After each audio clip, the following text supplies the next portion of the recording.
meaning of psychodynamic counseling. Psychodynamic counseling is based on acceptance, empathy, and understanding, with an emphasis on developing a good working alliance that fosters trust. Monogatic psychodynamic counselling स्वीकृति, सहानुभूति और समझ पर आधारित होती है और इसका मुख्य जोर एक अच्छे कार्य संबंध वर्किंग एलियंस विकसित करने पर है जो विश्वास को बढ़ाता है. The counsellor takes account of the real world of the client including the impact of trauma, cultural difference, sexual orientation, disability and social context.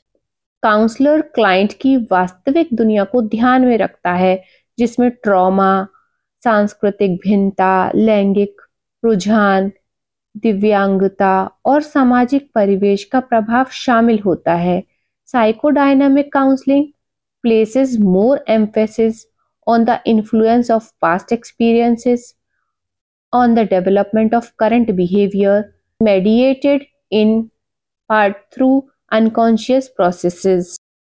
मनोगतिक counselling वर्तमान व्यवहार के निर्माण में पिछले अनुभवों के प्रभाव पर अधिक जोर देती है जो आंशिक रूप से अवचेतन प्रक्रियाओं द्वारा संचालित होता है. It is influenced by object relations theory, that is, by the idea that previous relationships leave lasting traces which affect self-esteem and may result in maladaptive patterns of behavior. यह ऑब्जेक्ट रिलेशंस थ्योरी से प्रभावित है जिसका अर्थ है कि पिछले रिश्ते मन पर स्थायी प्रभाव छोड़ते हैं जो आत्मसम्मान को प्रभावित कर सकते हैं और गलत या हानिकारक व्यवहार पैटर्न maladaptive पैटर्न्स का कारण बन सकते हैं. Psychodynamic counselling skills and theory can be valuable in many working and social environments.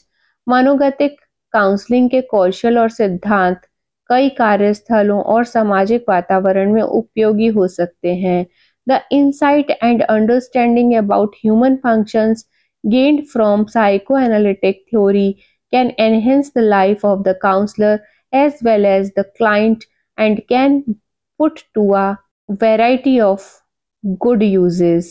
मनोविश्लेषण psychoanalytic सिद्धांत से प्राप्त मानव व्यवहार की समझ और अंतर्दृष्टि काउंसलर तथा क्लाइंट दोनों के जीवन को समृद्ध कर सकती है और विभिन्न सकारात्मक उद्देश्यों के लिए उपयोग की जा सकती है. Meaning of psychodynamic theory.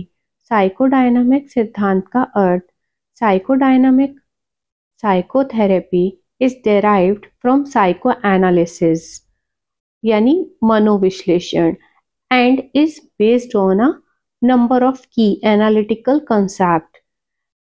Psychodynamic psychotherapy मनोविश्लेषण से विकसित हुई है और कई महत्वपूर्ण विश्लेषणात्मक अवधारणाओं पर आधारित है. These include Freud's idea about psychosexual development, defense mechanism, free association as the method of recall, and therapeutic techniques of interpretation, including that of transference, defenses, and dreams. इनमें फ्रायड के मनोयौनिक विकास, डिफेंस मैकेनिज्म्स, यादों को उभारने की free association तकनीक तथा transference defences और सपनों की व्याख्या जैसे उपचार विधियां शामिल हैं. Such therapy usually involves once weekly 50 minutes session. The length of treatment varying between 3 months and 2 years. इस थेरेपी में सामान्यतः सप्ताह में एक बार 50 मिनट का सेशन होता है और उपचार की अवधि 3 महीनों से 2 वर्षों तक हो सकती है. The long-term aim of such therapy is twofold: symptom relief and personality change. इस थेरेपी का दीर्घकालिक उद्देश्य 2 है: लक्षणों में राहत और व्यक्तित्व में सकारात्मक परिवर्तन. Psychodynamic psychotherapy is classically indicated in the treatment of unresolved conflicts in early life, as might be found in non-psychotic and personality disorders, but to date here is a lack of convincing evidence concerning its superiority over other forms of treatment. Psychodynamic therapy आमतौर पर बचपन के अनसुलझे संघर्षों, non psychotic और personality disorder के उपचार में उपयोग की जाती है, लेकिन अन्य उपचारों से इसकी श्रेष्ठता के ठोस प्रमाण अभी तक प्राप्त नहीं हो पाए हैं। Psychodynamic theory is based on the premise that human behavior and relationships are shaped by conscious and unconscious influences. Psychodynamic सिद्धांत इस धारणा पर आधारित है कि मानव व्यवहार और संबंध चेतन और अवचेतन दोनों प्रभावों से निर्मित होते हैं। Psychodynamic therapies, which are sometimes used to treat depressed persons, focus on resolving the patient's conflicted feelings. Psychodynamic therapy का उपयोग कभी-कभी अवसादग्रस्त व्यक्तियों के लिए किया जाता है और इसका मुख्य उद्देश्य उनके भीतर मौजूद भावात्मक संघर्षों को सुलझाना होता है। These therapies are often reserved until the depressive symptoms are significantly improved. ऐसी थेरेपी अक्सर तब शुरू की जाती है जब अवसाद के लक्षण कुछ हद तक कम हो जाते हैं। Psychodynamic counseling places more emphasis on the influence of past experience, on the development of current behavior, mediated in part through unconscious process. Psychodynamic counselling वर्तमान व्यवहार के निर्माण में पिछले अनुभवों के प्रभाव पर ज्यादा जोर देती है, जो आंशिक रूप से अवचेतन प्रक्रियाओं द्वारा नियंत्रित होते हैं। It is influenced by object relations theory, that is by the idea that previous relationships leave lasting traces which affect self-esteem and may result in maladaptive patterns of behavior. यह object relations theory से प्रभावित है, जो कहती है कि पिछले रिश्ते मन में स्थायी छाप छोड़ते हैं जो आत्मसम्मान को प्रभावित कर सकते हैं और गलत व्यवहार पैटर्न पैदा कर सकते हैं। साइकोलॉजिकल काउंसलिंग, मनोवैज्ञानिक परामर्श। Counselling is as old as society itself. Counselling उतनी ही पुरानी है जितना समाज स्वयं। In everyday life we find counselling going on at many levels. In family setup, parents counsel their children. In society, doctor counsel patients, lawyers their clients and teachers their students. दैनिक जीवन में काउंसलिंग कई स्तरों पर होती है। परिवार में माता पिता अपने बच्चों को मार्गदर्शन देते हैं, समाज में मरीजों को डॉक्टर देते हैं, वकील अपने क्लाइंट्स को और शिक्षक अपने विद्यार्थियों को मार्गदर्शन देते हैं। There is no limit to problems on which counselling can be offered, nor to persons who can render this help. किस समस्या पर काउंसलिंग दी जा सकती है या कौन यह मदद दे सकता है, इसकी कोई सीमा नहीं है। Counseling is the core of guidance program and is considered to be its most intimate and vital part. Counseling मार्गदर्शन कार्यक्रम यानी गाइडेंस प्रोग्राम का मुख्य और सबसे महत्वपूर्ण हिस्सा माना जाता है। तो अब तक हमने देखा साइकोडायनेमिक साइकोथेरेपी असल में साइको एनालिसिस, फ्रायड की मनोविश्लेषण पद्धति से विकसित हुई एक थेरेपी है। यह कुछ खास मनोवैज्ञानिक सिद्धांतों पर आधारित होती है, जैसे फ्रायड के विचार, जैसे कि साइकोसेक्सुअल डेवलपमेंट यानी मनोयौनिक विकास, डिफेंस मैकेनिज्म यानी रक्षा तंत्र, फ्री एसोसिएशन स्वतंत्र बोलना सोचना, बिना रोक टोक के मन में जो भी बात आ रही है उसे बोलना, इंटरप्रिटेशन यानी व्याख्या करना, ट्रांसफेरेंस यानी पुराने संबंधों की भावनाएं थेरेपिस्ट पर डाल देना, ड्रीम एनालिसिस सपनों का विश्लेषण। इन सब का इस्तेमाल करके व्यक्ति के अंदर छिपी भावनाओं, डर, दुख और संघर्षों को समझा जा सकता है। सेशन कैसे होते हैं? सप्ताह में एक बार होता है, 50 मिनट का सेशन होता है। इलाज की अवधि 3 महीने से 2 साल तक चल सकती है। यह लंबी अवधि का इलाज है क्योंकि यह सिर्फ परेशानी ठीक नहीं करता बल्कि व्यक्ति के पूरे व्यक्तित्व को बदलने में मदद करता है। इसका उद्देश्य क्या है? इसके 2 बड़े उद्देश्य हैं। सिम्टम ठीक करना, जैसे तनाव, डर, चिड़चिड़ापन, उलझन को ठीक करना, और इसके साथ ही पर्सनैलिटी में बदलाव, सोचने समझने, महसूस करने और रिश्ता बनाने के तरीकों को स्वस्थ बनाना। इसका इस्तेमाल कब किया जाता है? यह अधिकतर उन लोगों में उपयोग होता है जिनके बचपन से जुड़े अनसुलझे भावात्मक संघर्ष हों, पर्सनैलिटी इश्यूज हों, रिश्तों में समस्या हो, सेल्फ एस्टीम की कमी हो। हालांकि अभी तक यह बात साबित नहीं हुई कि यह थेरेपी हमेशा बाकी तरीकों से बेहतर है, लेकिन कई मामलों में यह गहराई से मदद करती है। तो साइकोडायनेमिक थ्योरी कहती है कि मानव व्यवहार, भावनाएं और रिश्ते कॉन्शियस और अनकॉन्शियस दोनों तरह की शक्तियों से प्रभावित होते हैं। यानी कभी कभी व्यक्ति ऐसा व्यवहार करता है जिसका कारण उसे खुद भी नहीं पता होता, क्योंकि वजह उसके अंदर छिपी यादों, भावनाओं और अनुभवों में होती है। और उदास लोगों में इसका उपयोग इस थेरेपी में व्यक्ति की कॉन्फ्लिक्टेड फीलिंग्स यानी टकराती भावनाओं को समझा और सुलझाया जाता है। लेकिन यह थेरेपी तब दी जाती है जब डिप्रेशन थोड़ा कम हो जाए, क्योंकि शुरुआत में व्यक्ति इसे संभाल नहीं पाता। साइकोडायनेमिक काउंसलिंग मानती है कि आज का व्यवहार कल के अनुभवों से बनता है। बचपन के रिश्ते, माता पिता का व्यवहार, पहले हुए भावनात्मक घाव, अधूरी जरूरतें, ये सब हमारी पर्सनैलिटी में छिप जाते हैं और आज हम कैसे सोचते महसूस करते हैं यह उसी का परिणाम होता है। ऑब्जेक्ट रिलेशन थ्योरी के अनुसार हमारे पुराने रिश्तों की यादें और भावनात्मक छापे आज भी हमारे अंदर जिंदा रहती हैं और हमारे व्यवहार को प्रभावित करती हैं। चलिए अब हम आगे 1.3.6 साइकोलॉजिकल काउंसलिंग को सरल शब्दों में समझते हैं। काउंसलिंग कोई नई चीज नहीं है, यह उतनी ही पुरानी है जितना समाज है। रोजमर्रा की जिंदगी में हर जगह काउंसलिंग की जरूरत होती है।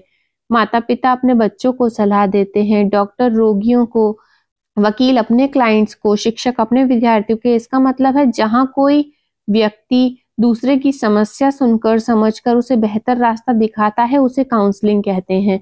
ये गाइडेंस का सबसे महत्वपूर्ण और सबसे व्यक्तिगत हिस्सा माना जाता है। तो अब तक हमने साइकोलॉजिकल काउंसलिंग के बारे में जाना। अब हम डेफिनेशन ऑफ प्रोफेशनल काउंसलिंग पढ़ते हैं, यानी व्यावसायिक काउंसलिंग की परिभाषा। What counseling is, especially the professional counseling in its present form, which is a recent development. Counselling क्या है? विशेषकर वर्तमान समय में प्रोफेशनल काउंसलिंग जो हाल के वर्षों में विकसित हुई है। Educational institutions, industries and business establishments are becoming increasingly interpersonal in their relationships. शैक्षणिक संस्थान, उद्योग और व्यावसायिक संगठन अपने संबंधों में पहले से अधिक पारस्परिक यानी इंटरपर्सनल होते जा रहे हैं। It is believed where no counsel is the people fall, but in the multitude of counsellors there is safety. यह माना जाता है कि जहाँ सलाह नहीं होती लोग गलतियां करते हैं, लेकिन जहाँ कई सलाहकार होते हैं वहां सुरक्षा होती है। No wonder counseling is being recognized as an important technique of guidance. इसमें आश्चर्य की बात नहीं है कि काउंसलिंग को मार्गदर्शन की एक महत्वपूर्ण तकनीक माना जा रहा है। Counseling has been understood and defined in a number of ways. Counselling को कई तरीकों से समझा और परिभाषित किया गया है। The Webster's Dictionary defines counseling as consultation, mutual interchange of opinions and deliberating together.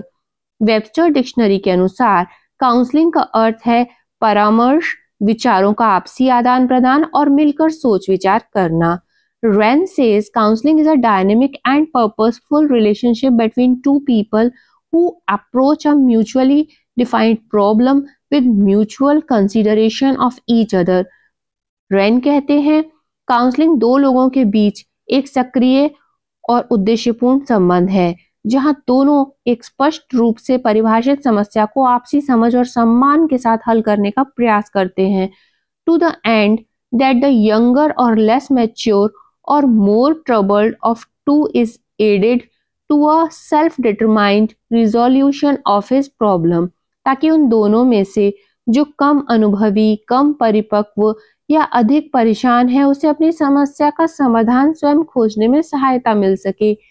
Pepinski and Pepinski feel that counseling relationship refers to the interaction which occurs between two individuals called the counselor and the client.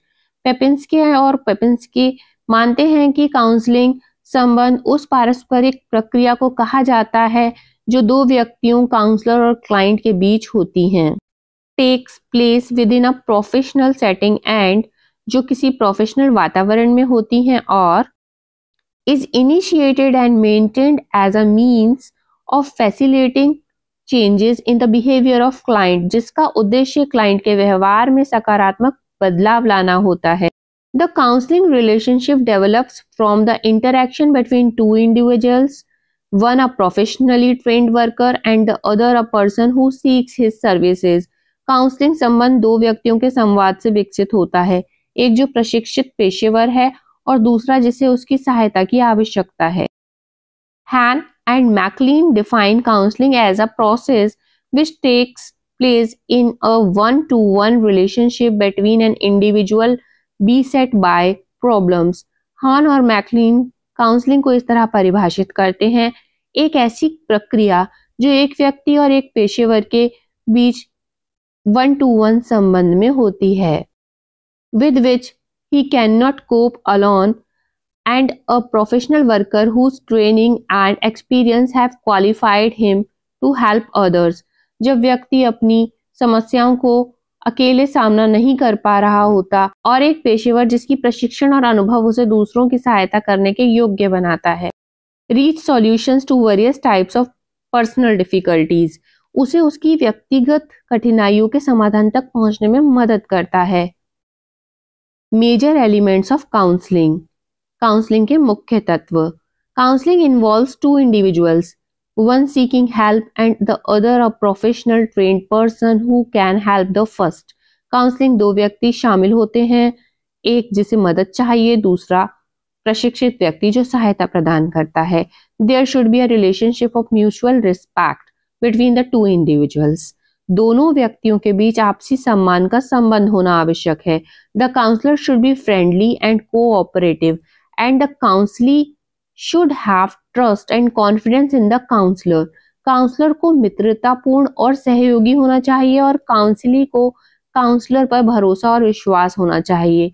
The aim of counseling is to help a student form a decision, make a choice or find a direction at some important fork in the road. Counselling का उद्देश्य छात्र को निर्णय लेने, विकल्प चुनने या जीवन के महत्वपूर्ण मोड़ पर सही दिशा खोजने में मदद करना है, such as planning a life, career, a program in college or university, or a campaign to obtain employment.